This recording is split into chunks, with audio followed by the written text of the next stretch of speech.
Olá, boa noite.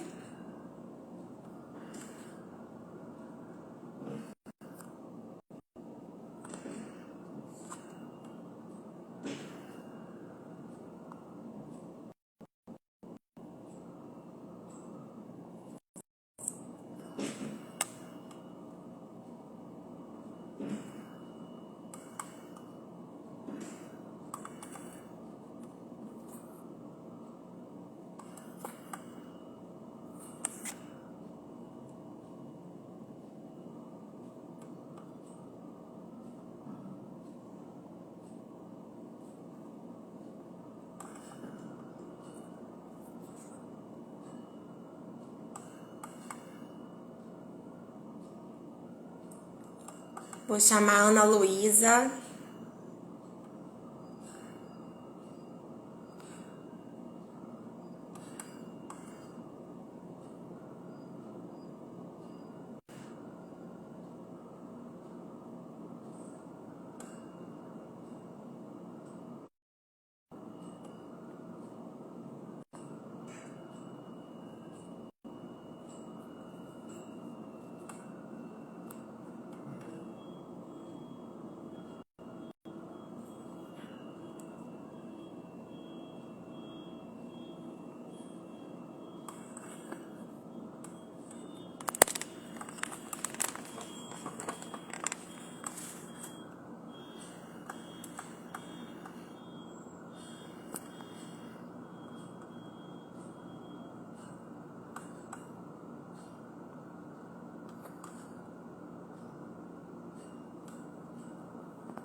Oiê.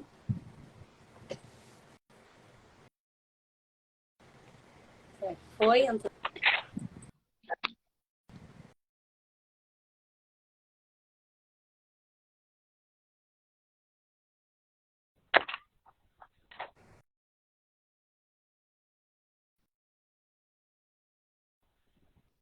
Ah, agora foi. Tá com bastante.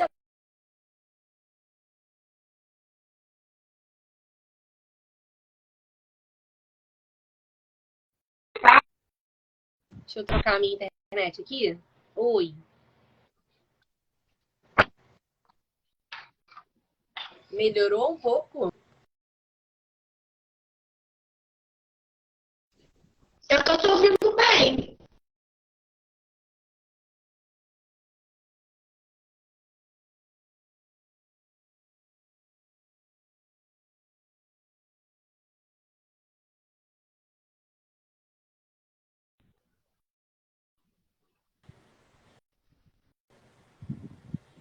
Oi. É, Oi. tava bem ruim. Eu Não, troquei a minha internet aqui pra ver se melhora, mas não sei. Acho que agora tá um pouquinho melhor.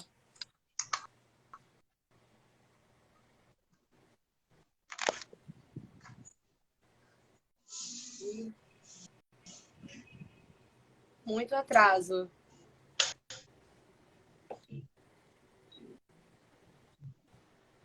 Você me ouve?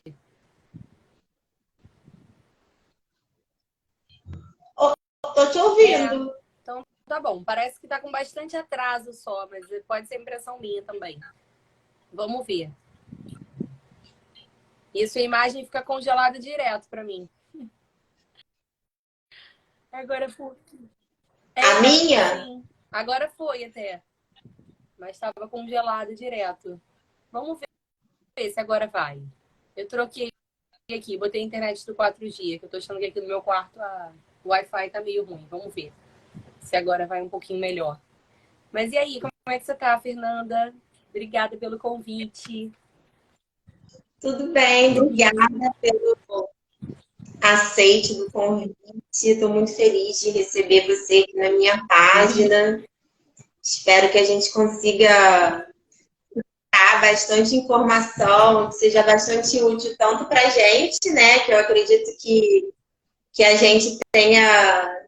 A gente está sempre se falando, mas nesse formato é a primeira vez. Então, trocar umas figurinhas aí, vamos. né? Ótimo. Sim, e eu acredito que vai ser útil também para o pessoal de Sim, casa. com certeza. O pessoal tá animado. Ótimo. Então, eu não sei se todo mundo sabe, né? Mas eu sou nutricionista e troco aí umas figurinhas com a Fernanda. A gente tem uns pacientes em comum, mas com ela especificamente eu estive dos dois lados da moeda, né? Tanto quanto profissional quanto mãe.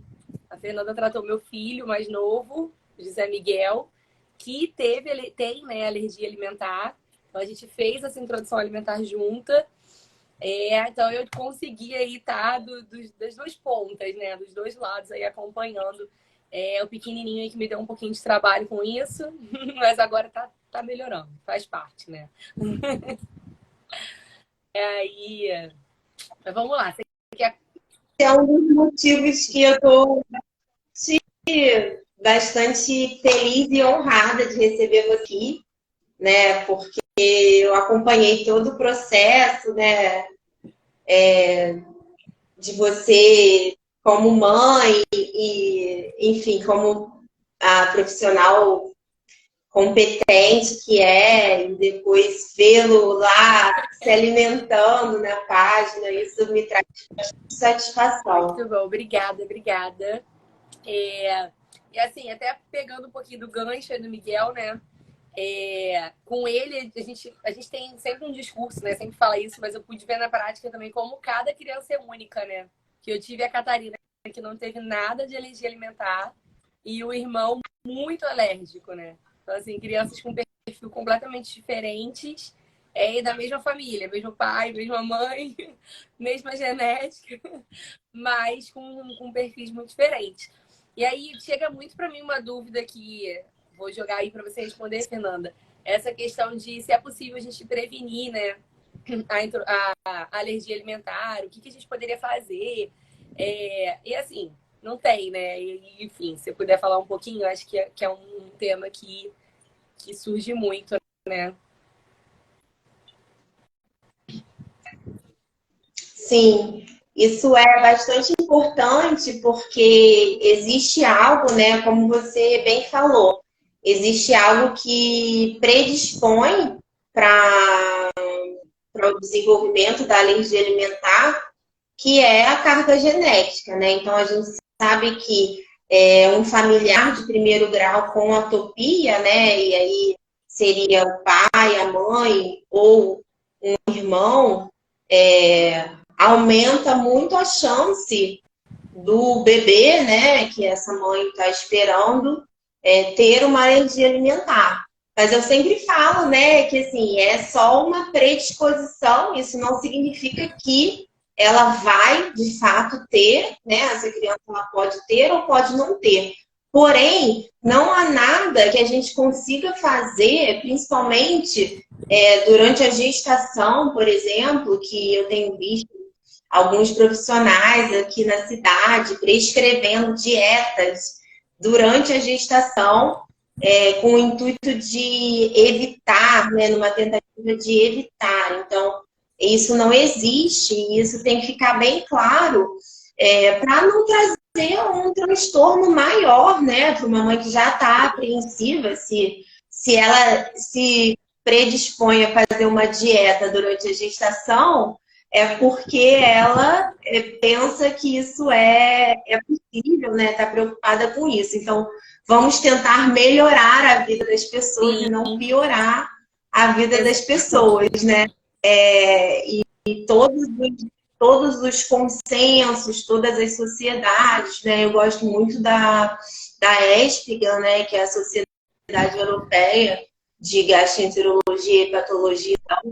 E, e a Espigam, ela tem um documento sobre prevenção de alergia alimentar, onde ela coloca que não tem nada que possa ser feito, né, na gestação para que haja uma prevenção de alergia Exato. alimentar. Ótimo, ótimo, muito bem colocado. A gente até queria, né, que tivesse.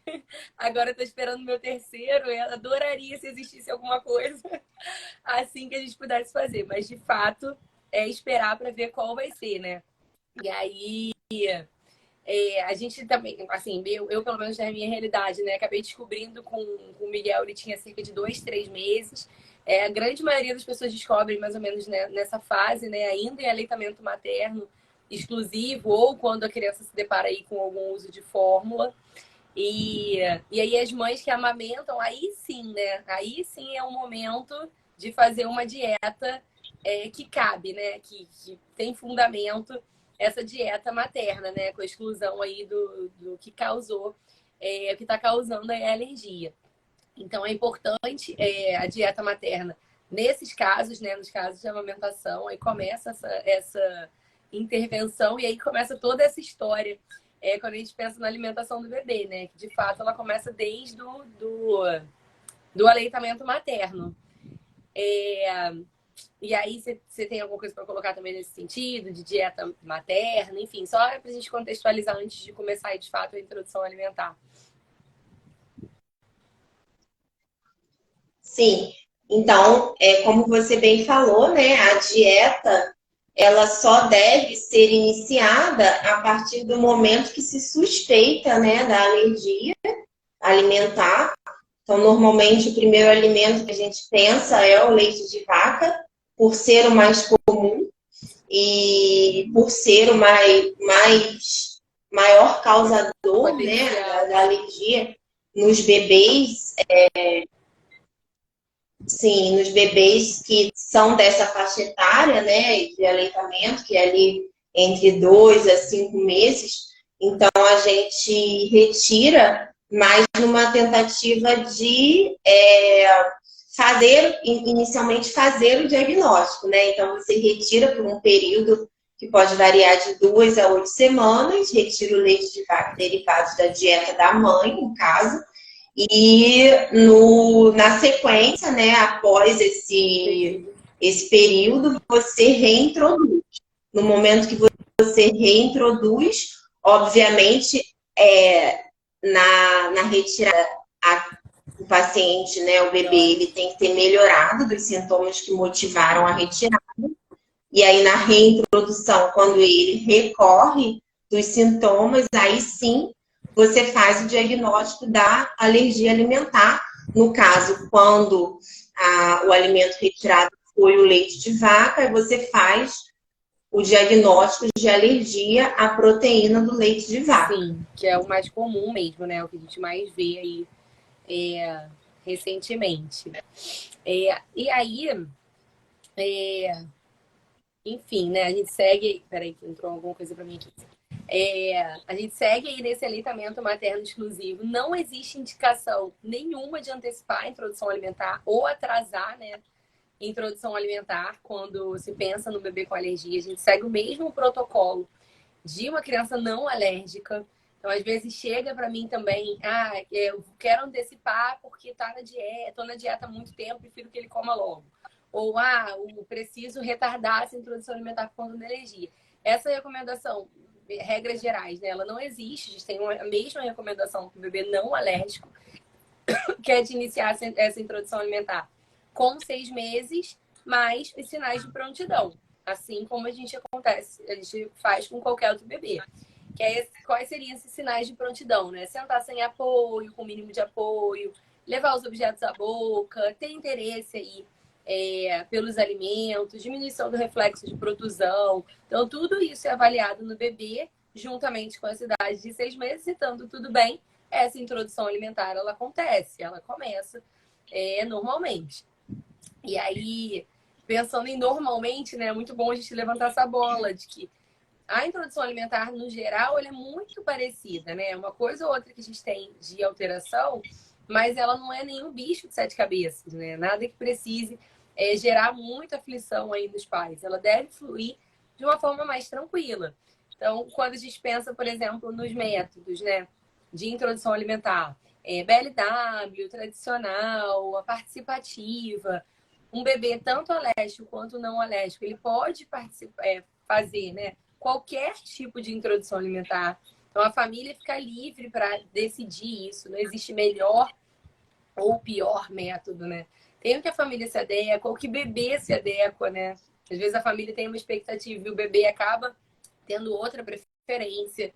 Mas não existe nada de contraindicação no sentido de método. Então, a gente fica bem à vontade para deixar essa criança, se a família optar por um BLW, por exemplo, explorar esse alimento com a mão, levar a boquinha no ritmo dela, enfim, a gente deixa isso muito livre. A família que opta também pelo participativo, ou o tradicional, né? O amassadinho com garfo, enfim, normal, fluindo normal, com preparo, também funcionando da mesma forma. Comida salgada, a gente tempera com alho, cebola, todos os temperos naturais, azeite. Enfim, a gente não tem nenhuma aí regrinha diferente, né? Assim, falando grosseiramente dos métodos e do preparo. E aí, quando a gente vai aprofundando um pouquinho mais, a gente começa a perceber que algumas mudanças elas podem ser necessárias, sim. Então, tipo, para começar, né? Quando a gente dá esse primeiro pontapé aí para a introdução alimentar. Fernanda, a hora que você quiser me interromper, interrompe. Porque fala de introdução alimentar, eu adoro, me empolgo. É, Por isso, a hora que você quiser colocar alguma coisa, você me interrompe. Mas quando a gente pensa aí, não só. só de repente colocar aqui em alguns lugares, só para as pessoas se situarem, né? Em alguns lugares eles chamam esse método participativo de Bliss, né? Então, só para a pessoa que às vezes está Aí sobre. assim, né? Não está entendendo o que está sendo falado, que eu acho bastante interessante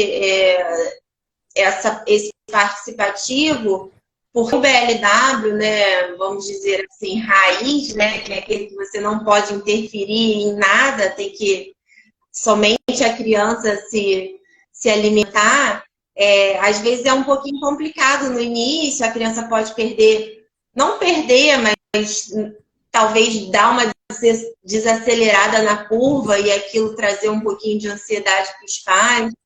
Então, eu vejo, né, não como nutricionista, até porque não sou nutricionista, mas do que eu acompanho, né, as famílias que eu acompanho aqui, o método que mais casa, assim, com os pacientes que eu vejo, né, que traz a oportunidade dessa manipulação e sem trazer tanta ansiedade para a família, o Bliss, Sim. né? O participativo que você consegue associar a manipulação, né? Então, o bebê participa ali da refeição, manipulando, então ele usa os cortes do BLW, mas você também oferece alguma com a colher, né? Então, eu vejo assim que é algo que Muito funciona sucesso. bastante, pelo menos para os bebês. Sim, sim. Quando me pedem até a opinião, eu deixo bem a família bem livre, né, para decidir, mas às vezes perguntam, né, o que você acha mais interessante? Então, assim, é sempre o método que eu particularmente acho mais interessante também. Que a gente dá a oportunidade de bebê explorar com a mão, mas a gente também tá podendo levar aí a boca. Então, assim, eu também acho que traz mais benefício, além de ter uma certa praticidade, né? Quando a gente pensa num BLW full, a gente precisa, nossa, fazer várias alterações aí, por exemplo, arroz, feijão, bolinho, hamburguinho, que é super legal, mas que leva mais trabalho, né? Assim, dá mais trabalho para a família. Então, o participativo também permite que seja um pouquinho mais leve, né? Essa introdução alimentar. Então, eu também gosto muito do método. É um método que eu tenho preferência, digamos assim. Mas a família pode estar livre, independente de ser alérgico ou não, né? Era o que a gente estava falando, isso é ótimo. E aí, quando a gente pensa onde começar, né, nessa introdução alimentar, a gente tem de recomendação do Ministério da saúde que esse bebê com 6 meses, ele faça 3 refeições ao dia. Uma fruta pela manhã, o almoço e uma fruta à tarde. E aí o jantar ele entra com 7 meses. Mas não necessariamente essas 3 refeições elas precisam acontecer no primeiro dia da introdução alimentar. Então, que gera muita ansiedade para a família, para a criança. A gente mexe muito com a rotina. Você imagina um bebê que mamou o dia da vida dele inteira, dormiu num dia, no dia seguinte ele saiu recebendo milhões de refeições durante o dia. Eu acho que fica muito confuso, assim, né?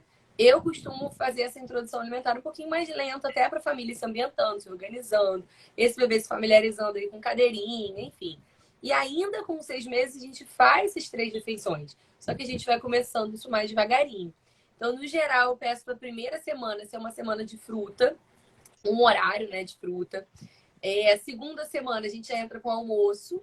Aí eu faço fruta mais almoço. Terceira semana, fruta, almoço, fruta. E na quarta semana, ou no máximo com 7 meses, o jantar. Geralmente entra até antes. Ele já chega com 7 meses já jantando. E eu sempre falo também que isso é muito flexível. Então, assim, se eu tenho um bebê que tá, né, nessa fase da fruta, fluindo bem, família tranquila, tudo ok, pode antecipar um pouquinho o almoço? Com certeza. A gente não precisa deixar rígido, né? Aquilo de, tem que ser uma semana. Assim como, não tá dando certo, não se adaptou à cadeirinha, toda vez que bota e chora. Vamos esperar um pouquinho para começar o almoço? Ok. Então, acho que isso daí dá pra gente sempre ir sentindo aí a família, o bebê, para ir caminhando com essa introdução alimentar. E aí, sempre lembrando que a gente está dentro do protocolo. Hã? Eu sempre falo que eu costumo orientar essa parte, a maioria das vezes em conjunto com o pediatra, com o nutricionista, mas eu gosto também de participar porque às vezes a gente deixa de falar o óbvio, né? Quando a pessoa está ali falando muitas vezes a mesma coisa, né? Deixa de falar o óbvio. E o óbvio na introdução alimentar é que a introdução alimentar é da criança, né? Então, assim, é do bebê, no caso. Então, algo que você não pode fazer pelo bebê é comer. Ele só vai comer se ele quiser, né? E então, assim, tem que ser no tempo do bebê. E não pode ser algo também que você vá acelerar, né? Porque aí você começa a ter problemas porque você está, às vezes, colocando uma colher ali mais de uma forma mais, vamos dizer, né? Ou está colocando uma tela para poder distrair, para ele poder aceitar melhor. Então, assim, e eu gosto de falar também assim que a introdução, né, no início, não é uma introdução tão nutricional, mas sim uma coisa mais comportamental, né? Assim, nutricional que eu quero dizer no sentido de você nutrir, né? Dar caloria, porque às vezes a família fica bastante apreensiva no sentido de que está dando o alimento e o bebê está cuspindo, né? Que é o que acontece na maioria das vezes. Então, eu gosto de falar isso. Eu falar assim, olha, vai cuspir, vai jogar para fora, pode ser que não queira, mas a ideia agora no início não é que ele coma quantidade, que ele ingira calorias, é que ele seja apresentado, né? A textura, Exato. ao sabor, uma fase enfim, de descoberta. toda essa gama de novidades que a gente tem aí. Sim, exato. É exatamente isso. É uma fase aí de descoberta para o bebê, né? Tudo é novo para ele. Ele veio ali só recebendo leite, que tem sempre a mesma temperatura, a mesma consistência, a mesma textura. Então, tudo que a gente entra para o bebê, do mais simples ao mais elaborado, é novo. Então, demora para ele se ambientar, né? Para ele conhecer, para ele descobrir. E o fato do bebê, às vezes, estar só tocando ou só botar na boca e cuspir é importante, faz parte do desenvolvimento, né? É uma forma dele testar. aquela textura, dele pegar e sentir o tamanho daquele alimento quando ele pegou, o peso, o quanto de força ele precisa pegar para levar a boca, enfim, as cores, então tudo faz parte, né? Eu costumo fazer essa a analogia até outras fases de desenvolvimento, quando a gente pensa em um bebê que, quando vai andar, né? Ele passa por diversas etapas até chegar no andar. A gente não pega um bebê recém-nascido, ou então, sei lá, quando a gente acha que tá pronto, bota ele no chão e ele sai andando. Então, ele sustenta o pescoço, ele senta, então ele rola. Então, a gente vai passando por etapas até que aquilo flua, né? Como a gente imagina. E com a introdução alimentar é a mesma coisa. A gente precisa dessas etapas, né? Irem acontecendo, e isso faz parte do desenvolvimento. Isso não é ruim. Ah, não comeu, só brincou, só lambeu, só cheirou, só levou a boca e cuspiu. Faz parte. É isso mesmo.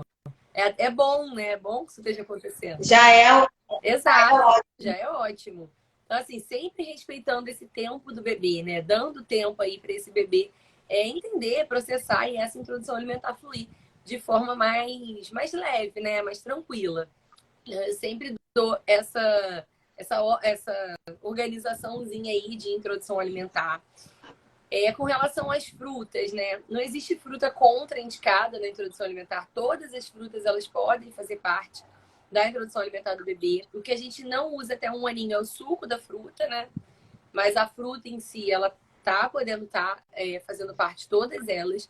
O que eu costumo orientar é começar com as frutas que têm menos chance de dar alergia, até para a gente conseguir rotacionar mais esses alimentos, né? Ter uma alimentação mais variada, e depois a gente entra com as frutas que têm mais chance de dar alergia. Não deixa de oferecer elas, tá? A ideia é que a gente ofereça todas elas. Eu costumo só fazer essa ordem, porque caso venha a criança ter alguma coisa, os pais já estão mais tranquilos, que já provou várias coisas, a gente tem um leque aí de alimentos amplo para estar variando. Então, caso venha a acontecer alguma reação, né? A gente já está mais seguro, mais bem amparado com outros alimentos.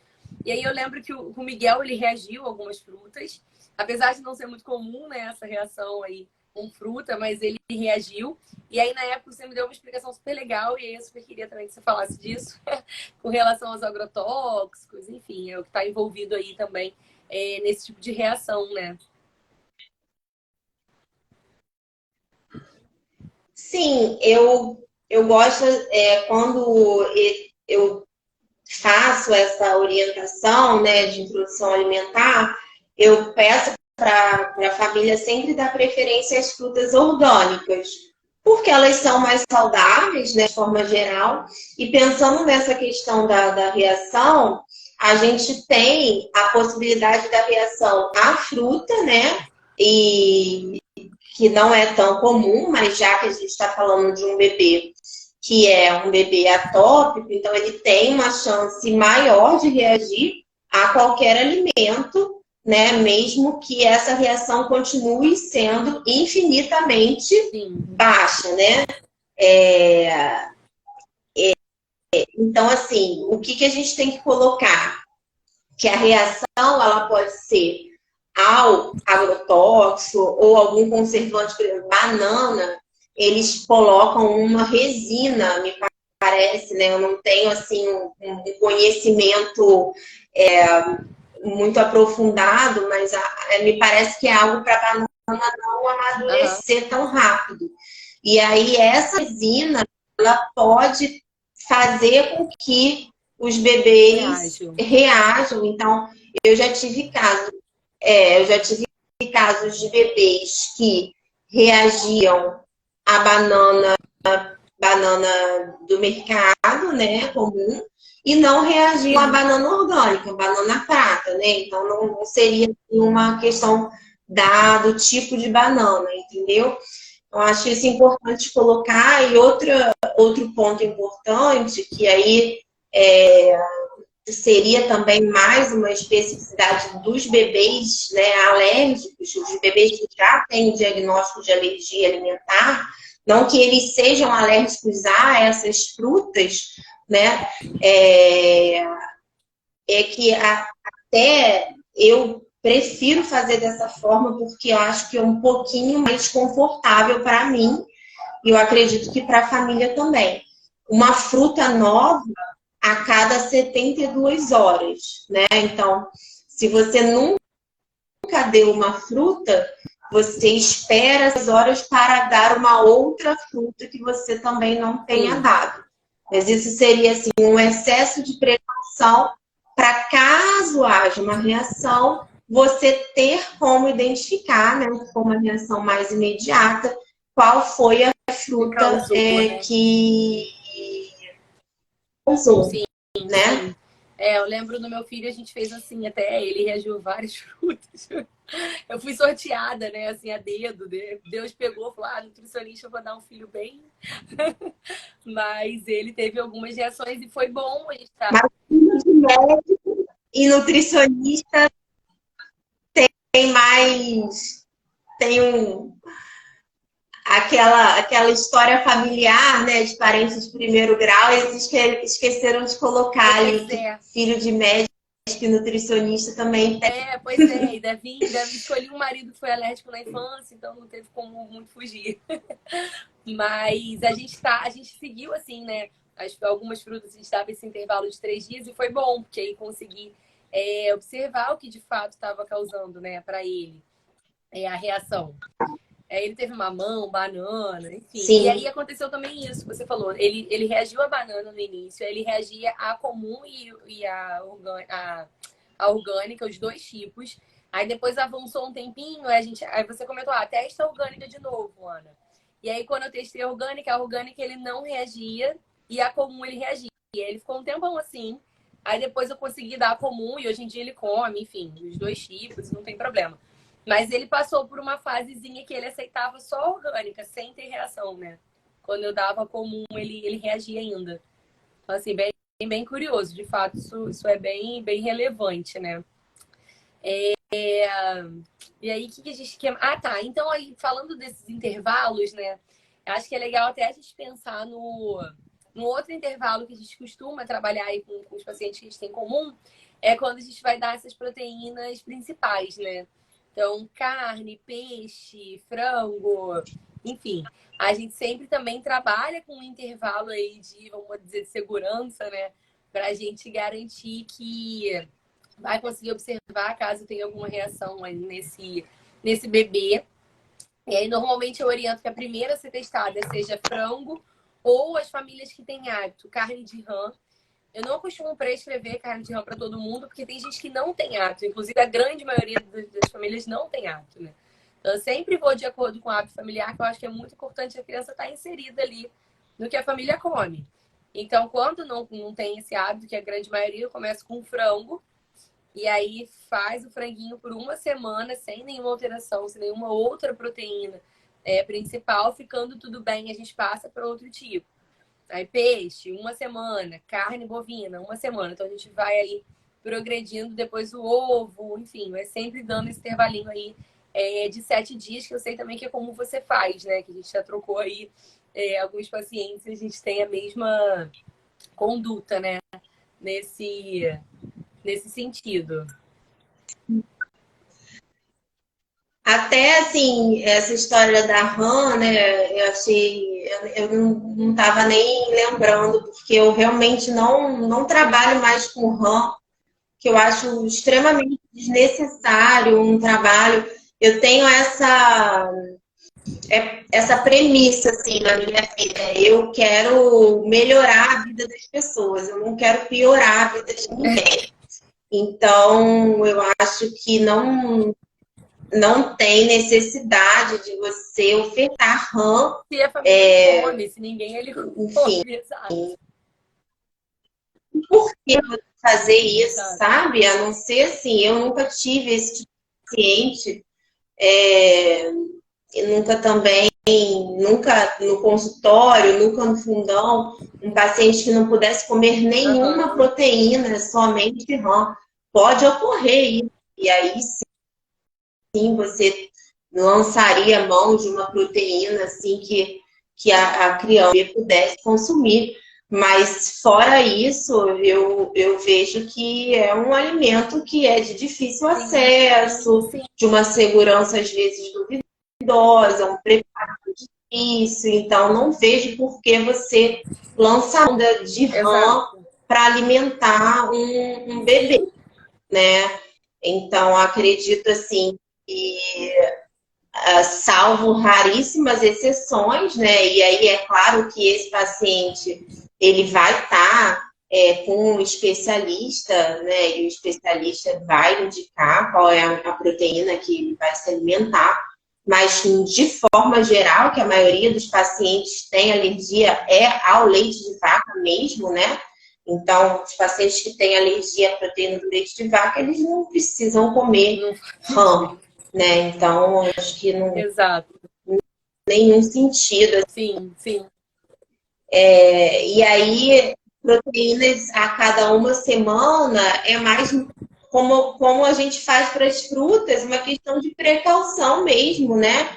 Então, seria um excesso de zelo aí para caso haja alguma reação, a gente conseguir identificar. E aí são frango, carne bovina, peixe, ovo. Eu incluo o trigo, né, sob a forma de macarrão, que é algo também que a maioria dos bebês não foi apresentado ainda, então eu coloco aí nesse intervalo de uma semana. E o milho, que também é considerado um alimento bastante alergênico. E aí, quando termina essa introdução mais básica, que acho que a gente já está em 36 minutos, acho que a gente já pode começar a falar dessa questão da janela. Então, Sim. Então, eu vou dar uma introduzida e você complementa para a gente já pensar, de repente, até em responder alguma dúvida, não sei se vai dar tempo. Mas aí, quando eu termino essa introdução, né, mais básica assim, dos alérgenos, que seriam os alérgenos mais importantes a cada uma semana, eu começo a pensar aí na janela imunológica em alimentos que, por exemplo, a família come e que esse bebê pode comer também, né? Não é que não existe nenhuma recomendação. Há muito tempo atrás existia uma recomendação de se postergar, né? A introdução de, se eu não me engano, era ovo, amendoim, e tinha mais um outro, eu nem lembro mais, porque é mais antigo do que a minha prática, assim. Mas eu realmente não me recordo. Mas assim, porque não fez parte da minha prática. Quando eu comecei a minha prática, ou seja, há 15 anos atrás, isso já era, não existia mais essa recomendação de se postergar. Porém, às vezes, na medicina, a gente fica ainda com uma resistência, né? Às vezes, de mudar algo que foi que foi feito por muito tempo. Tem alguma resistência em mudar. Então, eu acho que eu penso que é importante a gente bater ainda aqui nessa tecla, porque eu vejo ainda hoje pessoas, né, profissionais que orientam esse atraso na introdução. E aí sim, né, pensando em janela imunológica, o atraso pode levar a uma maior chance do desenvolvimento de alergia, né? Então, acredito que algo que tem que ficar muito frisado aqui, né? Se tem uma mensagem que quem veio aqui hoje precisa sair com essa mensagem, que a introdução alimentar de um paciente que tem um diagnóstico de alergia, né, alimentar na primeira infância, né? Seria esse período aí da introdução alimentar, não tem tantas diferenças em relação à introdução alimentar de um bebê que não tem alergia. Até porque o leite de vaca, ele não é orientado que seja dado às crianças menores de 1 ano. Importante né? falar isso. Então, pois é. Então, assim, essa recomendação, até para falar aqui na live, eu fui rever as recomendações, né? Porque às vezes saiu alguma coisa nova, enfim. não saiu nada novo e essa recomendação, né, tem nos documentos da ESPGA, né, que é a sociedade que eu costumo me atualizar, que é a Sociedade Europeia de Gastroenterologia, Hepatologia e Nutrição. Então, o leite líquido, né, que eles colocam, ou seja, beber leite, não é recomendado para crianças abaixo de 1 ano. Então, isso é para uma criança que não tem alergia, e aí você já não vai dar mesmo para uma criança que não tem, então para a criança que tem, muito menos, né? Então, assim, fora isso, é questão do intervalo, eu acredito que seja um excesso de zelo, né? Para a gente conseguir identificar caso haja alguma reação, né? Para as frutas e para as proteínas principais a cada 1 semana. E vamos alimentar com carinho, com paciência, porque não é fácil, né? E assim, foi muito bom você ter comentado essa questão do leite, né? Que não deve fazer parte da alimentação do bebê antes do 1º ano de vida. E aí eu queria até aproveitar isso para comentar também dos leites, né? Que não são leite, mas das bebidas vegetais, que também não devem fazer parte da alimentação do bebê antes do 1º ano de vida, né? Então é muito comum também, às vezes, num bebê alérgico, os pais quererem substituir por uma bebida dessa vegetal, né? Incluir isso na alimentação do bebê. E a gente não tem essa recomendação desse tipo de bebida, né, nessa idade, né? Antes de 1 ano. Às vezes eu até coloco para alguma receita, tipo, vai fazer um creme de milho. E aí usou um leite de arroz. Isso, claro, pode fazer parte. Mas colocar como bebida, a gente não recomenda também antes de 1 ano de idade. É importante também até a gente sinalizar isso, né? Lembrar um pouquinho sobre isso. E sobre a janela imunológica, é isso que você falou, né? Já pontuou aí super bem. Eu também sempre estou atualizando e vendo, revejo aí esse bebê geralmente com 8 meses. E aí a gente vê o que não foi feito ainda de janela imunológica para não deixar passar, né? Esse período tão importante aí na vida do bebê. Então a gente está oferecendo ovas oleaginosas, amendoim, castanha, frutos do mar, tudo isso aí nessa fase do bebê de forma, né, correta, né, no tempo certo. Então as oleaginosas a gente nunca oferece inteira, sempre na forma de farinha ou pasta, quando for pensar em oferecer. O camarão, por exemplo, eu oriento às vezes, a grande maioria das vezes dá só um caldinho ali no primeiro contato, ficando tudo bem, a gente já oferece em pedaços para essa criança. Então a gente faz aí de forma um pouquinho mais lenta, para garantir que vai ficar tudo bem. Sempre nessa questão da precaução, né? Sempre aí, vamos manter essa questão de precaução. Mas eu também trabalho, eu acho que é super importante a gente estar lembrando disso, né? Para não deixar passar. E essa recomendação mais antiga, a gente vê tanto para bebê alérgico quanto para bebê não alérgico. Então, às vezes, um bebê que nem histórico de alergia tem, e tem essa recomendação de não dar ovo, por exemplo. Ou, dá só clara, dá só gema. Isso não existe. Então, a gente pode e deve estar oferecendo aí para o bebê esses alimentos mais alergênicos. E aí, você falou, e a gente segue... Fala.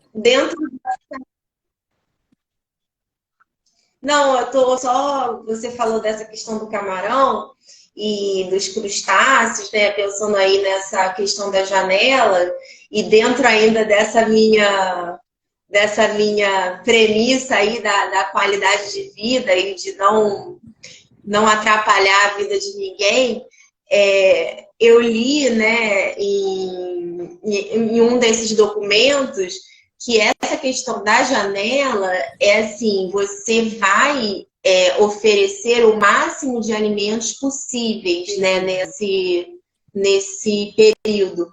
Mas isso não tem que gerar ansiedade, né? Porque às vezes eu vejo algumas mães que vêm aqui também, não, mas e a janela? Não, mas eu tenho que dar. Também não é assim, né? Não é uma coisa que você tem que, por exemplo, dar mexilhão para o seu filho. Gente, senão ele vai ter alergia a mexilhão. Sim, sempre aquilo de respeitar o a gente tem que da família. Exatamente. Então são duas coisas. Primeiro, você vai dar de acordo com o hábito da família. Então, assim, se é uma família que come polvo uma vez por semana, você pode dar polvo para um bebê de 8 meses e meio, entendeu? Mas se é uma família que não come polvo nunca, você não vai mandar a pessoa comprar um polvo só para dar para a criança, né? Então, assim, existe uma coisa que é muito importante, né, na vida, que é bom senso. Então, vamos sempre ter bom senso. A ideia da janela é você não postergar a oferta de um alimento que poderia estar sendo dado para a criança, porque você está com medo de que ela reaja, né? Então, se é do hábito da sua família comer alimentos, e esses alimentos são compatíveis com a dieta, né? Claro que também você não vai dar coisas, preparos que não são adequados, né? Mas os alimentos em si você pode ofertar, que isso não vai fazer com que a criança tenha mais alergia. Em relação ao amendoim, só nessas minhas revisões que eu fiz, que eu li que o paciente que tem dermatite atópica, né, vamos dizer, um bebê que ele tenha dermatite atópica, mas aqui, assim, é dermatite atópica moderada a grave, né? Não é aquele bebê que tem uma pintinha, né, que a gente já vai ficar com medo, não. É um bebê que tem dermatite atópica diagnosticada, né? Aí você teria que ter um cuidado maior em relação a essa introdução do amendoim. E aí eles orientam que essa introdução fosse feita com a supervisão especialista, né? No caso, um gastropediatra. Sim. Mas eles não colocam que não fosse dar, somente que tivesse uma previsão e o acompanhamento especialista. Ótimo. Uhum. Acho que você quer falar mais alguma coisa? Não, ia só. Porque tem umas pessoas que. Perguntando, né? Eu vi. Não, porque aparece para você as perguntas. Eu não sei se a gente consegue voltar aqui alguma coisa. Deixa eu ver. Eu ia comentar alguma coisa sobre o que a gente estava falando. Esqueci. Eu vou ver, eu vou lembrar. Ah, tá. Disso da introdução, eu só ia fechar falando não, porque você falou da ansiedade, e aí, de fato, é importante lembrar isso, porque a questão é não atrasar, né? Então, perdi a janela imunológica. Às vezes eu pego um pessoal assim, vai na consulta de um aninho, nossa, perdi a janela imunológica. Mas não perdeu, a gente vai oferecer agora. A ideia é não ficar retardando isso, né? Então, assim, ficar também tranquila. Não precisa estar ali, chegou até tantos meses, não consegui, acabou, fim do mundo. Não, a gente vai estar aí oferecendo de forma mais precoce possível. E assim, só para a gente fechar antes de ler a pergunta, eu acho que eu consigo ler aqui as perguntas. Lembrar, né, que o que a gente tem de principal alimento até 1 ano de vida, isso aí eu falo que é meu mantra, eu repito isso toda consulta, é o leite materno ou fórmula. Então, assim, é que a gente falou disso tudo, né? De quando começar, de como vai ser, que é lento, que bota para fora e que não aceita de primeira, enfim, que a gente vai começar devagarinho as proteínas, né? Tudo isso a gente vai ter na nossa mente que o principal alimento para esse bebê até 1 ano de idade é o leite materno fórmula. Então, assim, isso a gente não pode tirar da nossa mente, que isso tira uma carga pesada também dos pais, né? Tira um pouco dessa ansiedade para a introdução alimentar. A gente sabe que vai estar fluindo bem porque a base está ali. Então, às vezes, eu até falo isso brincando, né? Eu não gosto desse termo introdução alimentar. Mas é o que a gente usa, não tem jeito, né? Mas eu acho que o que melhor cabe é a alimentação complementar, que é o de fato o que acontece, né? Complementa o que a gente tem de principal, que é o leite materno ou a fórmula. Aí eu só Sim. queria falar antes. Inclusive, Hã? a Espiga, né? Tô falando, parece até que eu tô fazendo propaganda da Espiga. Mas é porque eu realmente todos os meus estudos são basicamente por ali. Mas eles colocam a fórmula como alimentação complementar Então. também. Mas assim, para você dar essa ideia do Da aleitamento, importância assim, do aleitamento realçar, materno. né, então, assim, não no sentido de culpar quem está usando a fórmula, porque a gente sabe que às vezes a fórmula é necessária e é o que ali ajuda a família e não tem problema nenhum você usar a fórmula em conjunto com o aleitamento materno, ou em alguns casos que você não conseguiu manter o aleitamento materno, usar somente a fórmula, todas as situações são possíveis, mas a questão maior de colocar a fórmula como já um alimento complementar é justamente você entender que a partir do momento que você está dando algo além do leite materno, Já você está já complementando. iniciou a alimentação complementar, entendeu? Sim. Então, o leite materno é o alimento recomendado, né? Até os 6 meses de vida do Ministério da Saúde do Brasil, né? E complementado, né? Que é o que a gente está falando aqui, até os 2 anos de idade ou mais, né? E aí fica sem a critério, assim como a alimentação do bebê é do bebê, o aleitamento materno é da mãe e do bebê. Então, quem decide é a mãe E o bebê. e o bebê. Exato. Então, assim, a gente está aqui a favor, claro, do aleitamento materno, mas a decisão final é sempre da mãe, né? E às vezes do bebê, né? Que às É vezes quem não quer verdade. é o bebê. Então, sempre tempo. E acredito que não tem como a gente falar numa live de alimentação complementar, de introdução alimentar, e os benefícios do aleitamento materno, mesmo depois de que você introduz outros alimentos, né? Mas lembrar que quando isso não é possível, não deve vir aquela culpa, né? E aqueles discursos que às vezes a gente vê que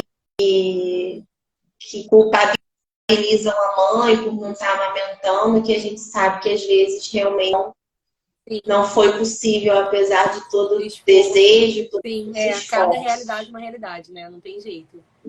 Assim como a gente começou falando, né? Cada bebê é um bebê, cada criança é uma criança. Cada realidade é única mesmo e a gente tem que respeitar e seguir o baile, né? A recomendação. Eu não sei como é que tá, que a gente tá apertadinho na hora, né? O que você tá pensando em fazer aí pra esses minutinhos finais? Essa pergunta fica. Então, o que a gente pode fazer? Pergunta, acredito aqui só, e tem as outras perguntas que mandaram lá pela caixinha de pergunta. Não sei se você tem das caixinhas de pergunta E eu não também. tenho. O que a gente pode fazer é responder essa aqui que mandaram e a das caixinhas a gente pode responder Pela depois caixinha mesmo, no. talvez, marcando uma outra. Ou a gente faz um vídeo, ou a gente faz alguma coisa por Sim, acho escrito, né? ótimo. Bom, O que acho você acha? ótimo. Você consegue ver as perguntas? Eu vi aqui. Nunca tinha ouvido falar da possibilidade de reação. É uma pergunta só. Onde? Calma aí. Ah, aqui. Mas a pessoa comentou que a Júlia, minha amiga querida, que tem uma filha linda, Liz. Essa aqui, né? E a outra é Da aceitação da proteína orgânica. sobre ovo. Sim. Ofereceu. Eu não tenho essa Eu informação. também não tenho isso baseado em evidência, mas eu já peguei paciente que acontecia reação também com ovo comum e não acontecia com orgânico. Mas assim, uma pessoa, né? Não posso basear isso tudo. Mas já vi casos, sim, dessa condição, né? Mas não sei, aqui o meu reage a tudo. Orgânico, não orgânico, cozido, preparação. É possível. Hã? Ai, meu Deus. Até porque a alimentação dos... Assim, eu tô conjecturando, assim, né? Mas a alimentação deles é muito à base de soja, né? Pode Sim. inserir, né? Já peguei caso sim, mas uma pessoa, né? Então, assim, não dá pra gente tirar isso como a resposta e se base científica, enfim, recomendação, eu nunca vi nada. É nesse sentido, acho que nem você, né? Que você falou também que não. Eu nunca tive paciente que nunca tive essa situação e nunca pensei sobre isso. Posso pegar o nome da pessoa e tentar pesquisar, mas nunca. Sim. Eu já tive paciente que não tolerava ovo de galinha e tolerava Codorna ovo de também. codorna, por exemplo. Também já vi isso. Você acredita? Que não aceitava ovo de galinha, mas ovo de codorna não reagia. Achei muito curioso também, mas já peguei também. Pois é. Mas assim, em relação ao orgânico, Sim. nunca E a tive, proteína é não. muito similar, né? O de codorna e de galinha, mas eu já vi também. Bebê que não reagia. Enfim. Acho que é isso. Pois é. Não, é importante a gente reforçar aqui, em relação a essa questão do ovo, normalmente reação a ovo assim, a maior chance de ser já é mediada, né? Que é aquela reação mais grave, que a gente não chegou aqui a falar dos tipos de reação, que não é muito o tema da live, mas como a gente está falando de ovo agora aqui no final, eu acho importante a gente ter assim, um cuidado sobre essa pergunta de não ficar testando em casa. Ah, vamos ver se tolera aqui um ovo caipira, né? Porque dependendo do tipo de reação, esses testes, né, até o ovo de Pode codorna ser muito grave. podem ser perigosos, né? Sempre faça, né? Se você tem essa dúvida, sempre faça esse teste, né? Se é que isso vai ser feito, com o auxílio de um médico, para o médico avaliar qual é o tipo de reação do seu filho, se existe alguma chance dessa reação se tornar uma reação mais grave, né? Então, não é bom a gente ir assim, né? Pegar uma informação, né? Ah, então, de repente, eu fico com receio da pessoa amanhã comprar um ovo caipira e dar para a criança, não sei, né? E a criança reagir, sendo que dependendo da reação, vai, né? Não tem problema, mas se for uma reação já mediada, alguma coisa assim mais séria, não ficar testando, não. Sim. Exato. Então é isso. Acho que a gente está aí com 2 minutinhos só. Isso. Muito obrigada por toda a audiência aqui do pessoal.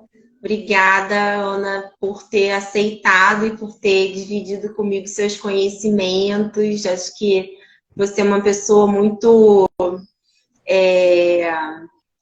competente no que você faz, muito querida, né? Eu sempre vejo o profissional como um todo, né? Eu não consigo ver só a parte técnica, né? Eu acho que nós somos um ser único, né? Então, a sua pessoa como um todo me encanta muito. Eu sou sua fã e desejo muita saúde para os seus filhos, para Obrigada. você.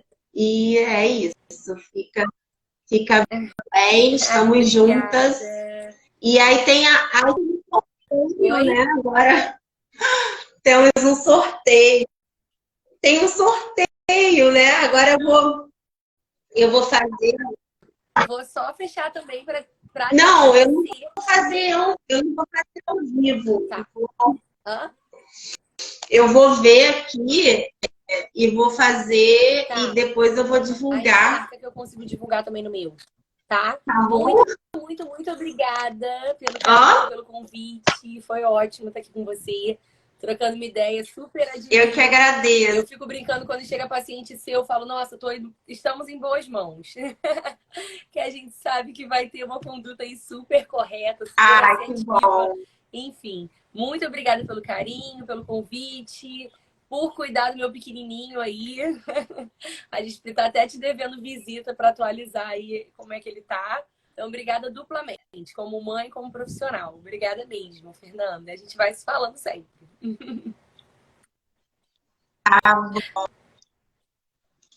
E aí depois a gente responde as perguntas das caixinhas. A gente combina como vai fazer e divulga aí pro pessoal. Obrigada a todo mundo. Tchau, tchau. Tchau.